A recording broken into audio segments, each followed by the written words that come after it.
Buenos días, docente. Mi nombre es Dani Sense, estudiante de la Facultad de Derecho de la Universidad Continental. En esta oportunidad se va a realizar la presentación del producto académico número 3, que consiste en la teoría del delito, específicamente el iter criminis. ¿Qué nos dice el iter criminis? Que no es más que otra cosa hablar del camino del delito, el cual es un proceso que tiene este delito desde que se inicia hasta su culminación o consumación del hecho punible. También lo conocen como el proceso interno y el proceso externo del comportamiento del ser humano.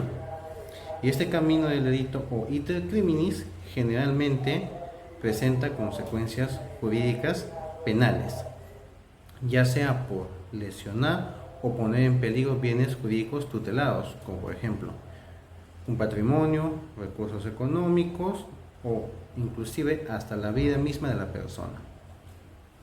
El iter criminis se puede ver que está compuesto por dos fases principales. La primera fase, que es la fase interna del comportamiento humano, que inicia desde el momento de la idealización del delito a cometer. Es un proceso netamente interno. Por ejemplo, comienzo con la idealización de efectuar o realizar actos de corrupción, en donde yo, como funcionario público, me pongo a pensar y razono. ¿Cómo puedo beneficiarme, ya sea con contratos que pueden o que se pueda brindar o que se pueda realizar con determinados proveedores, personas, empresas? Esta idea ya está formulada o planeada. ¿Y cuál es el fin? Enriquecerme ilegalmente. Luego de esto va a venir la deliberación, que va a consistir en la elaboración del plan y el momento en el que se va a cometer el delito. Ya planificado a detalle en qué circunstancias, ya sea de día, tarde o noche, si va a ser con terceras personas, o solamente va a ser, o la única persona solamente voy a ser yo. En este contexto, esto va a consistir en la deliberación.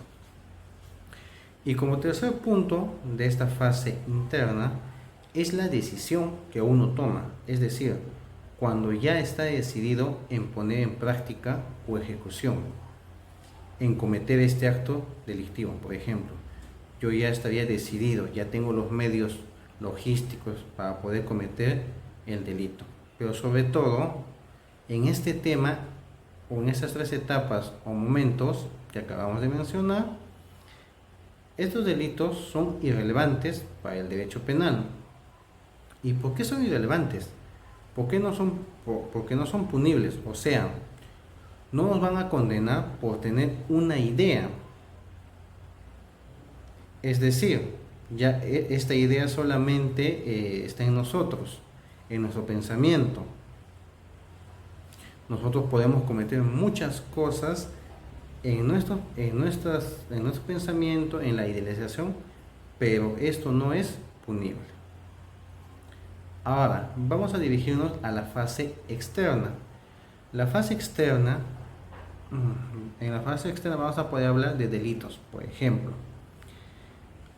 Los actos preparatorios es cuando el autor que va a cometer el delito consigue o va a elegir los medios para crear las condiciones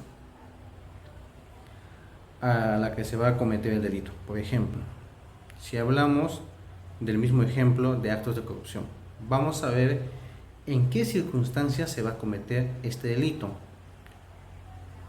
con qué se va a realizar el delito, o con qué se va a consumir el delito, en dinero efectivo o a través de un tercero, ¿no?, quien va a participar o va a ser partícipe del hecho.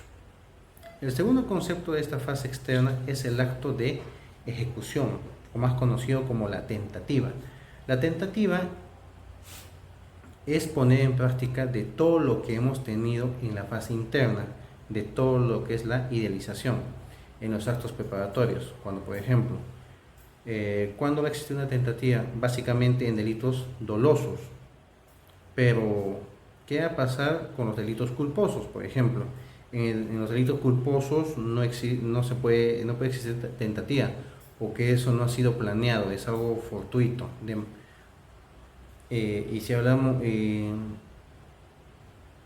pero también hay tentativa en delitos dolosos temporales o eventuales, la cual ocurre en el momento inesperado. Supongamos, por ejemplo, en el caso de que estoy manejando un vehículo, estoy transitando a una velocidad excesiva en una vía que es concurrida, donde hay colegios, una zona transitada para el peatón. En este acto estoy en una gran velocidad.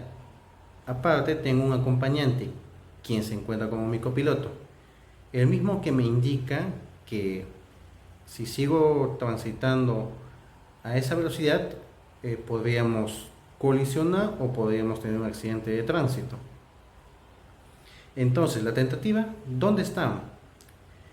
En cuando yo diga que eso no es de relevancia, o no le pongo interés al comentario, más al contrario, va a importar si nos choquemos o tengamos el accidente de tránsito, pero tenemos que llegar en el momento. Entonces hay una tentativa eventual, porque estamos planeando, pero es temporal. ¿Qué pasa si nosotros, por ejemplo, nos accidentamos, chocamos, impactamos y quedamos ahí? Pero puede ser lo contrario. Asimismo, vamos a hablar en el acto de ejecución, en el desistimiento, el mismo que está regulado en el artículo del Código Penal, cuando todo lo que hemos preparado o cuando estamos por hacer, la tentativa, decidimos dejar sin efecto todo esto, no realizar el delito. Y como último es la fase externa, es la consumación. Cuando hablamos de consumación de un delito, cuando ya se ha realizado, se ha efectuado. En este caso, por ejemplo, y tomamos el primer ejemplo de los actos de corrupción. Entonces, cuando ya he tenido algún beneficio, ya se ha consumado el hecho, he recibido un beneficio ilegal por otorgar contratos o hacer temas ilícitos con proveedores. Entonces, en este caso, sí hablamos que el delito ha sido consumado. Para mayor detalle, vamos a seguir con la siguiente la diapositiva, en el cual podemos referir que el iter criminis son dos fases: la fase interna, que son sancionados, y la fase externa, que sí son sancionables. Esto sería todo. Muchísimas gracias.